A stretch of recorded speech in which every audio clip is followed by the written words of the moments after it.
ವಸ್ತುನಿಷ್ಠತೆ, ವಿಶ್ವಾಸಾರ್ಹತೆ, ನಿಖರತೆಗಾಗಿ ನೋಡ್ತಾ ಇರಿ ನ್ಯೂಸ್ ಪುತ್ತೂರು, ಜನಮನದ ಪ್ರತಿಧ್ವನಿ. ಶುಭ ಸಂಜೆ. ನಾನು ಶ್ರೀಮ. ಇಂದಿನ ಮುಖ್ಯಾಂಶಗಳು: ಹಿಂದೂ ಯುವತಿಯೊಂದಿಗೆ ಅಸಭ್ಯವಾಗಿ ವರ್ತಿಸಿದ ಬಾಲಕ, ಬಿಜೆಪಿ ಮುಖಂಡರಿಂದ ಸೂಕ್ತ ಕ್ರಮಕ್ಕೆ ಆಗ್ರಹ.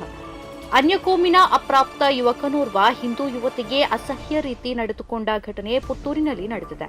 ಈ ವೇಳೆ ಪುತ್ತೂರು ಮಹಿಳಾ ಠಾಣೆಗೆ ದೂರು ನೀಡಲಾಗಿದೆ. ಮಾಜಿ ಶಾಸಕ ಸಂಜೀವ ಮಠಂದೂರು, ಬಿಜೆಪಿ ಗ್ರಾಮಾಂತರ ಮಂಡಲ ಅಧ್ಯಕ್ಷ ದಯಾನಂದ ಶೆಟ್ಟಿ ಗುಜರೆಮಾರ್, ಮುರಳೀಕೃಷ್ಣ ಹಂಸತಡ್ಕ ಸಹಿತ ಹಲವು ಬಿಜೆಪಿ ಮುಖಂಡರು, ಹಿಂದೂ ಪರ ಸಂಘಟನೆ ಕಾರ್ಯಕರ್ತರು ಠಾಣೆಗೆ ಭೇಟಿ ನೀಡಿ ಸೂಕ್ತ ಕ್ರಮ ಕೈಗೊಳ್ಳುವಂತೆ ಆಗ್ರಹಿಸಿದ್ದಾರೆ. ಪುತ್ತೂರು ನಗರ ಯೋಜನಾ ಪ್ರಾಧಿಕಾರದ ಅಧ್ಯಕ್ಷರಾಗಿ ಅಮಳಾ ರಾಮಚಂದ್ರ ನೇಮಕ. ಪುತ್ತೂರು ನಗರ ಯೋಜನಾ ಪ್ರಾಧಿಕಾರ ಅಧ್ಯಕ್ಷರಾಗಿ ಪ್ರಗತಿಪರ ಕೃಷಿಕ, ಕೆಪಿಸಿಸಿ ವಕ್ತಾರ, ಮಾನವ ಬಂಧುತ್ವ ವೇದಿಕೆ ಪುತ್ತೂರು ಘಟಕದ ಪ್ರಧಾನ ಸಂಚಾಲಕ, ಕೊಳ್ತಿಗಿ ಗ್ರಾಮದ ಅಮಳಾ ನಿವಾಸಿ ಅಮಳಾ ರಾಮಚಂದ್ರ ನೇಮಕಗೊಂಡಿದ್ದಾರೆ. ತಾರಕಕ್ಕೇರಿದ ನೆರೆಹೊರೆಯವರ ಜಗಳ, ಕಾರನ್ನ ಬೈಕ್ಗೆ ಡಿಕ್ಕಿ ಹೊಡೆಸಿ ಕೊಲೆಗೆ ಯತ್ನ. ನೆರೆಮನೆ ನಿವಾಸಿಗಳ ಜಗಳದಿಂದ ಕಾರನ್ನ ಬೈಕ್ಗೆ ಡಿಕ್ಕಿ ಹೊಡೆಸಿ ಕೊಲೆ ಮಾಡಲು ಯತ್ನಿಸಿದ ಘಟನೆ ಮಂಗಳೂರು ನಗರದ ಬಿಜೈ ಕಾಪಿಕಾಡ್ನಲ್ಲಿ ನಡೆದಿದೆ.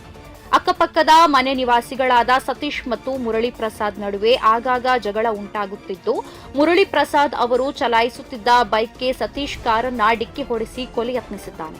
ಕಾರನ್ನ ಬೈಕ್ಗೆ ಡಿಕ್ಕಿ ಹೊಡೆಸಿದ ರಭಸಕ್ಕೆ ಪಾದಾಚಾರಿ ಮಹಿಳೆಯೊಬ್ಬರಿಗೂ ಡಿಕ್ಕಿ ಹೊಡೆದಿದೆ. ಡಿಕ್ಕಿ ಹೊಡೆದ ಪರಿಣಾಮ ಮಹಿಳೆ ಕಾಂಪೌಂಡ್ ಗೋಡೆಗೆ ಎಸೆಯಲ್ಪಟ್ಟಿದ್ದಾರೆ.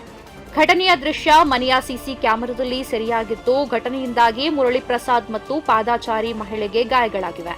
4ನೇ ವಾರಕ್ಕೆ ದಾಪುಗಾಲಿಟ್ಟ ಭಾವ ತೀರಾಯಾನ. ಇಂದು ಸಂಜೆ 7:15ಕ್ಕೆ ಚಿತ್ರ ಪ್ರದರ್ಶನ. ಸುಳ್ಯದ ಯುವ ಸಂಗೀತ ನಿರ್ದೇಶಕ ಮಯೂರ್ ಅಂಬೇಕಲ್ಲು ಹಾಗೂ ಕಿರಣ್ ತೇಜಸ್ ನಿರ್ದೇಶನದಲ್ಲಿ ಮೂಡಿಬಂದ ಭಾವ ತೀರಾಯಾನ ಚಲನಚಿತ್ರ ಇಂದಿಗೆ 4ನೇ ವಾರಕ್ಕೆ ಕಾಲಿರಿಸಿದೆ.